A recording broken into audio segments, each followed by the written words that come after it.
after the U.S. Supreme Court on May 17, 1954 issues the Brown versus Board of Education decision, under enormous international pressure, by the way.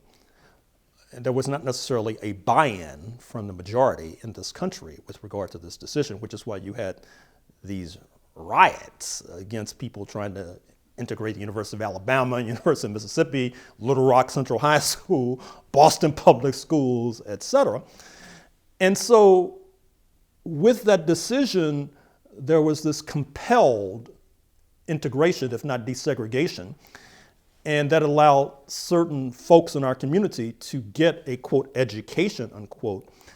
But part of the price of the ticket, whether explicitly stated or not, was that you wouldn't necessarily continue some sort of radical critique of the society that just, quote, allowed you, unquote, to have an education, unquote.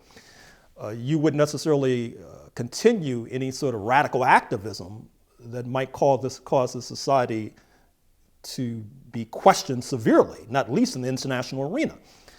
And I think that what happens is that that's taking place at the same time that U.S. imperialism is ascending, is rising, the economy is rising. But what you face now are diminished horizons, particularly with the rise of China. And it's unclear to me how many people can be bought off in the 21st century that might have been bought off in the late 19th century. And that's going to lead to a real dilemma. That is to say, will that compel and impel people to move in a more radical direction, particularly in the field of education, to question more severely the origins of this project, now known as the United States of America?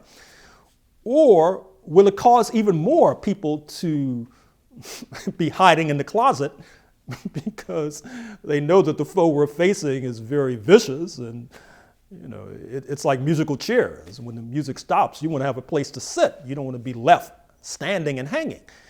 And once again, it's unclear to me how this story is going to evolve.